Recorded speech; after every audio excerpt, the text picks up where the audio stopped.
Guillermo Moreno, Perón tiene una frase que me parece que simboliza parte de lo que está pasando ahora, pero también de los anhelos que tenía la comunidad organizada.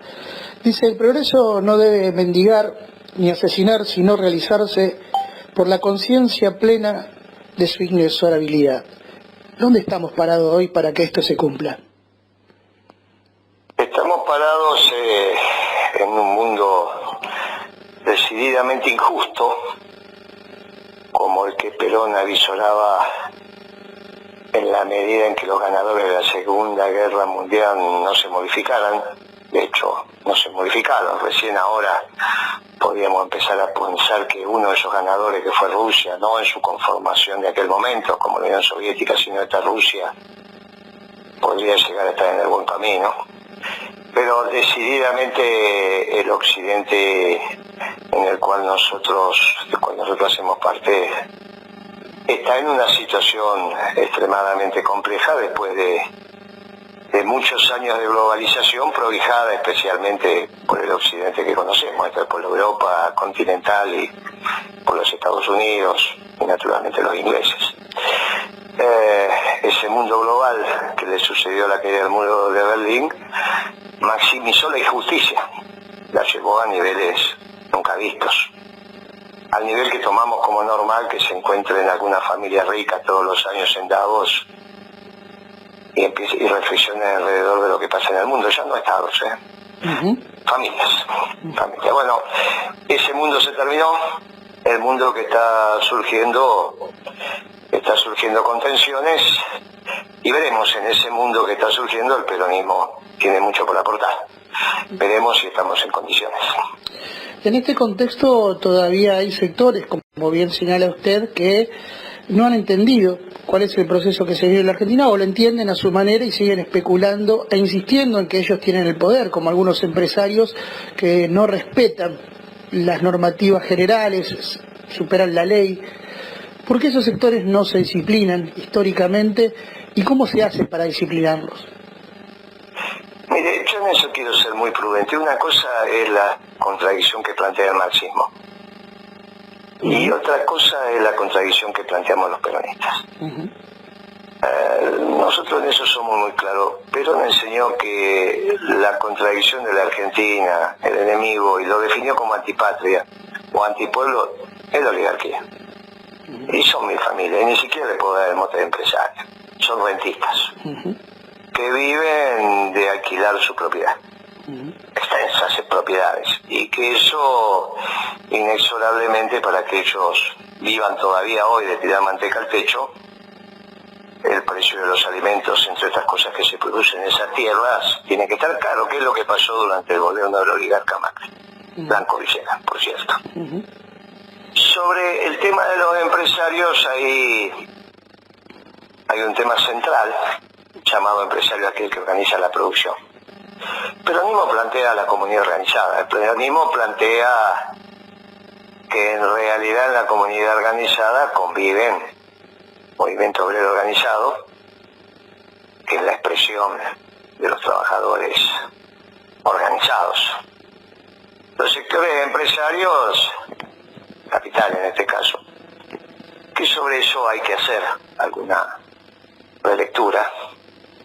El capital como propiedad solo de los empresarios, me parece que a esta altura tenemos que revisar. Los trabajadores han demostrado, por ejemplo, administrando la salud, de los cuales, obviamente, para brindarse salud solidaria, tienen enormes dotaciones de capital en esas extraordinarias obras sociales, que también están en condiciones de administrar el capital. Y yo creo que parte del tránsito a la comunidad organizada pasa porque el movimiento obrero organizado esté en condiciones también de entender que puede administrar el capital a favor de sus trabajadores. Pero bueno, no hacía la cuestión de la pregunta. Estos empresarios que se articulan en la comunidad organizada, los necesitamos en la organización de la producción. No son los enemigos de la patria ni los enemigos de los trabajadores. Perón habla de la mancomunión. entre el capital y el trabajo en la comunidad organizada, obviamente con el Estado velando por el bien común. Y sobre todo, si la cancha está inclinada hacia el sector del capital, que se aplane y que esté pareja. Pero tenemos que tener mucho cuidado con ese señalamiento con los dedos, que no hace parte, al menos humildemente, de nuestra doctrina. Yo en eso quiero ser prudente. Pero sí señaló con precisión a los oligarcas, Pero como no hablamos de la oligarquía, o sea, no hablamos de empresarios, yo en eso quiero ser prolijo. A partir de ese diagnóstico, ¿es posible entender que el movimiento obrero, los movimientos sociales han restablecido el estatuto de la solidaridad como esencia de esa comunidad organizada, respetando la ética del pueblo, y que ese estatuto, ese restablecimiento de la solidaridad puede trasladarse al campo político? No hay duda. Yo lo de los movimientos sociales tenemos que tener claros, si entendemos por movimientos sociales los que se organizaron a partir de los procesos de desocupación que se generalizaron en los 90, ¿no? Si estamos hablando de otros movimientos sociales vinculados a sectores religiosos o deportivos, entendiendo como movimientos sociales lo que en su momento se llamó piqueteros, que después evolucionaron hacia lo que ahora se llama movimientos sociales. Entiendo que de eso estás hablando, ¿cierto? Sí, sí. Bien, yo en eso tenemos que tener claro que en la economía peronista los trabajadores están en el movimiento obrero organizado, exclusivamente. Lamentablemente, como no hay una economía peronista todavía, tenemos muchos desocupados y obviamente se organizan en los movimientos sociales que previamente fueron piqueteros, pero es una circunstancia, no son estructurales para la comunidad organizada, son circunstanciales. Absolutamente circunstanciales.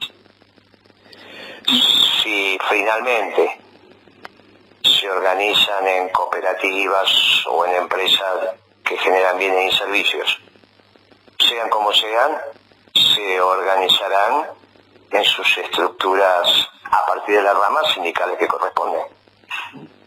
No hay ningún inconveniente. El movimiento obrero se hizo cargo de muchísimas cooperativas y les brindó salud y organización sindical y demás.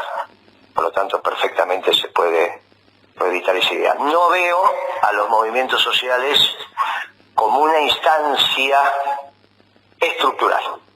Los veo como una instancia coyuntural y gracias a Dios que existen, pero coyuntural.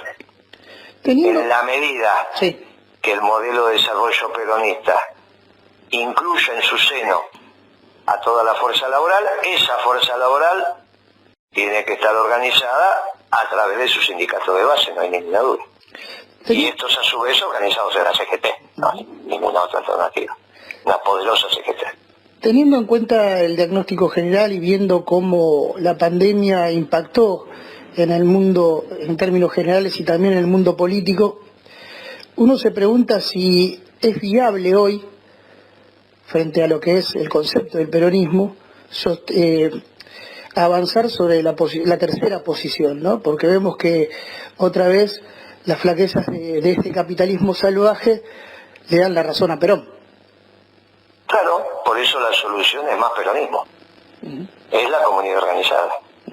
Precisamente el capitalismo salvaje se expresó en plenitud en el mundo que acaba de terminar, que es el mundo de la globalización.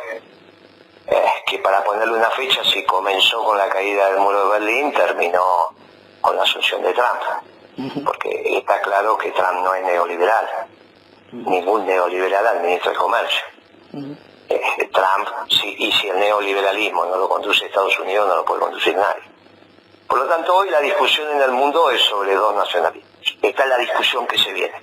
Nacionalismo de exclusión, que levanta muros, o el nacionalismo de inclusión, cuya doctrina base hace 70 años que es el peronismo y que su gran impulsor hoy es el Papa Francisco, no hay ninguna duda. Guillermo, usted... Es el que construye puentes, ¿no? Uno levanta muros, el otro construye puentes. Como decía Evita, nosotros construimos una doctrina para todos los mundos, para todos los pueblos del mundo. Para todos los pueblos del mundo. El peronismo también es una doctrina universal. Igual que pretendió ser el marxismo o el neoliberalismo. ¿Se le escucha al Papa en Argentina?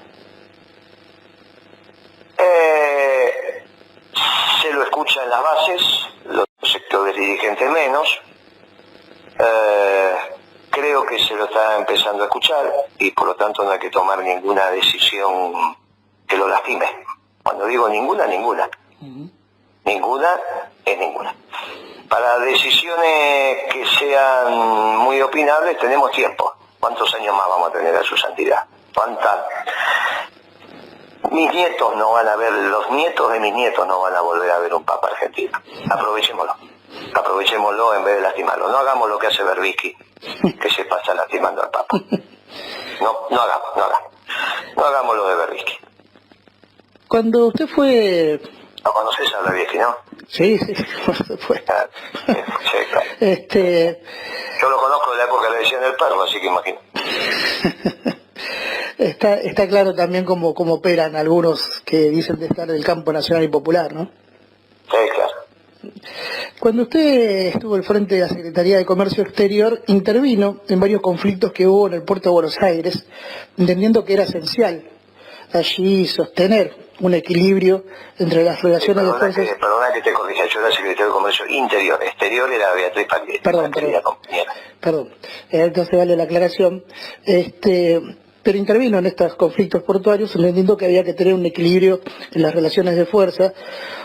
A partir de lo que fue la política del gobierno de Mauricio Macri, se impuso, se trató de imponer, o se abrió la puerta para una integración vertical que posibilita el monopolio de algunas empresas en la explotación portuaria. ¿Cómo ve esta circunstancia? Bueno, todo eso obviamente hay que revisarlo, pero sobre todo hay que revisar de Macri el precio de los alimentos. Esa es la caracterización de ese experimento oligárquico fallido. Macri fue, y espero que sea, la última expresión de la oligarquía gobernando la Argentina.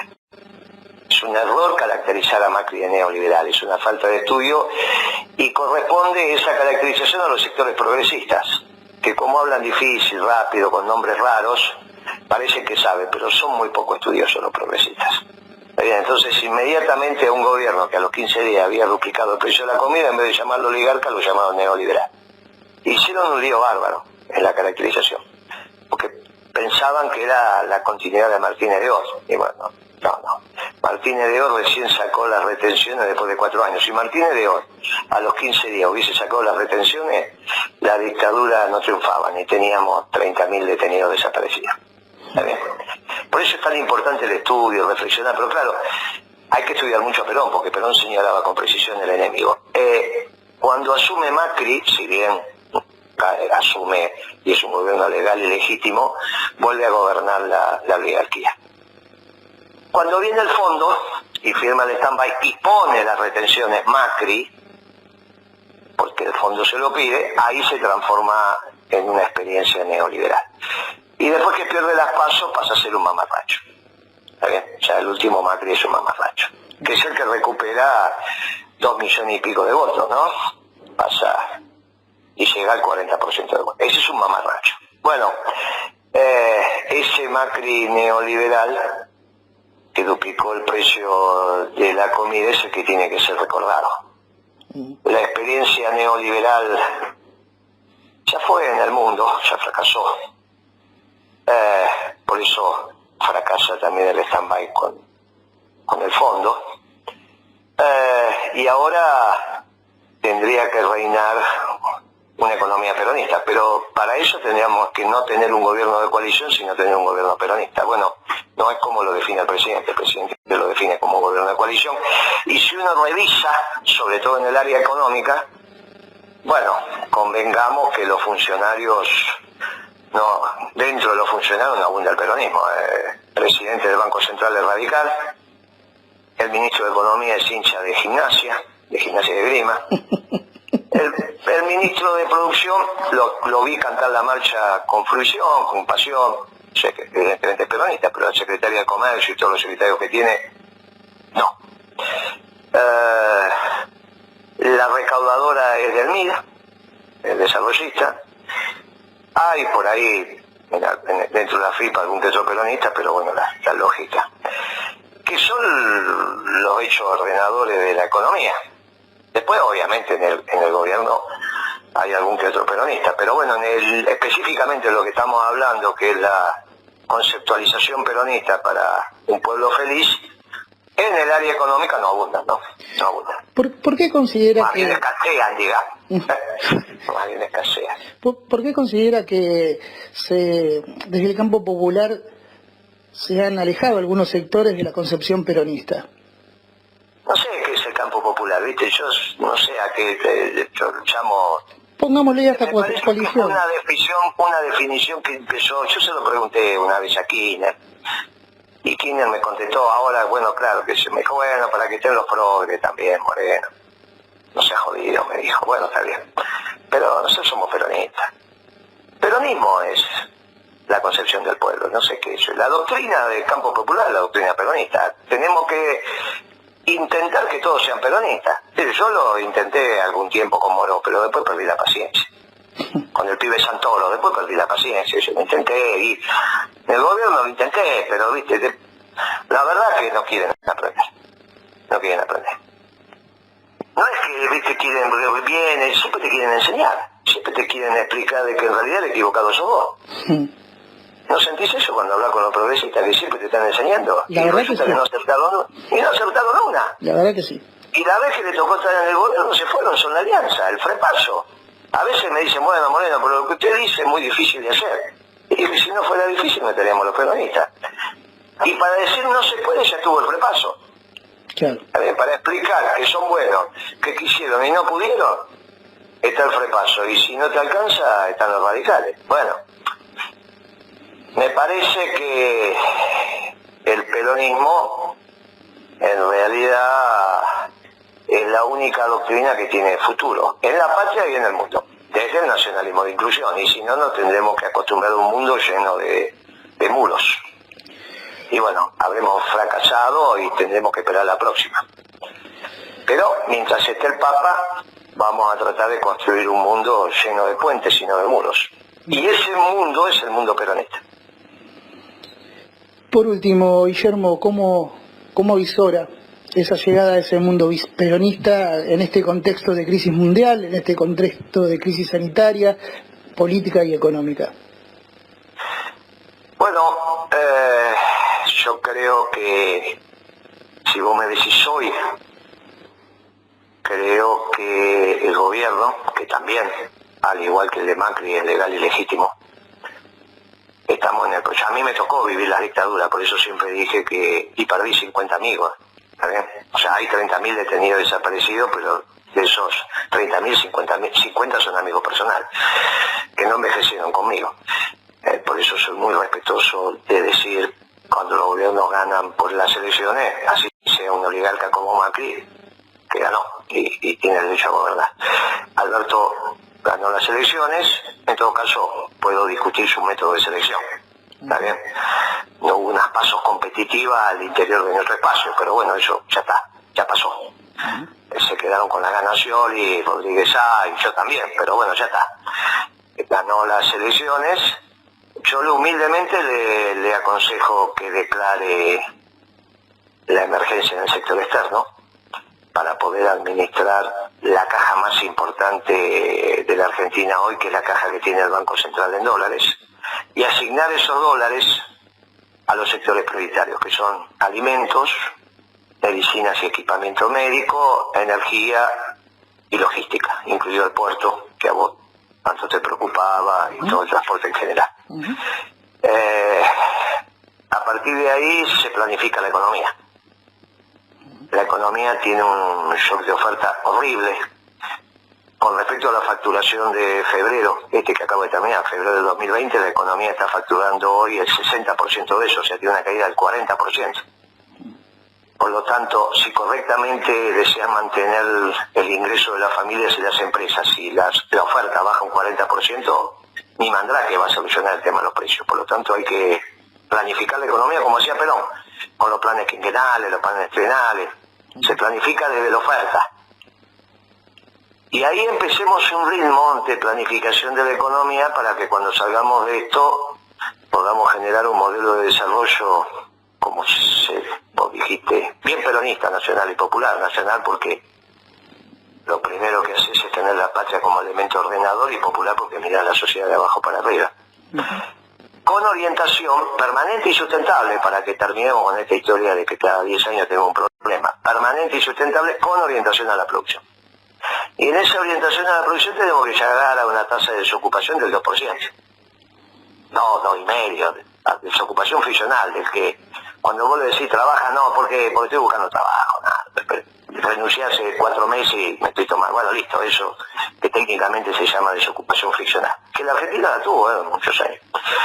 Volver a un pleno empleo. En ese pleno empleo ya no hay movimientos sociales definidos como los definimos antes, los viejos piqueteros, digamos, ¿no? Ya no hay movimientos sociales porque todos están organizados a través de los sindicatos y a través de la CGT, las poderosas CGT, que tienen que participar activamente en este esquema de planificación. Activamente, porque son hombres prácticos, que son los que apreciamos ahora. Vos imaginate que es un dirigente sindical, le decís pagar la jubilación y no hubiesen hecho los mamarrachos que hicieron el día pasado, ¿no? ¿Vos te imaginás que algún dirigente sindical se va a organizar las cosas así? ¿Está bien? Queda claro que no. Bueno, por eso, entonces son hombres prácticos que entienden la toma de decisiones y lo que no saben lo consultan, porque nadie sabe todo, ni Kirchner, Perón podría saber muchísimo, pero no todo, ¿está bien? Pero imagínate que no hay ningún argentino que le llegue a las rodillas a Perón, ¿está bien? Entonces los hombres prácticos lo que hacen es rodearse de gente que sabe y después en la soledad del poder toma sus decisiones. Bueno, esos dirigentes sindicales más los empresarios, planificando la economía conjuntamente con los que tienen la legalidad, que es la política, construirán un modelo que nos permitirá de acá a 30 años tener un ingreso de $30.000 per cápita. Y ahí tendremos una economía que de igual a igual discutiremos con los ingleses y recuperaremos la Malvinas, a la usanza de lo que en algún momento hicieron los chinos con Hong Kong. Y bueno, ese modelo es el modelo que tienen que copiar los pueblos del mundo. Y si lo copian, vamos a un esquema peronista, donde reine la armonía. Porque finalmente los peronistas seguimos siendo los revolucionarios de la Argentina. Una revolución de amor y paz, como enseñó Evita. Guillermo Moreno, muchas gracias por compartir esta charla peronista con nosotros. Gracias a vos por el llamado y un saludo muy especial a todos los trabajadores y particularmente a los dirigentes sindicales de este maravilloso movimiento obrero peronista. Abrazo. Hasta luego, muchachos, gracias. Hasta luego. Chao, chao.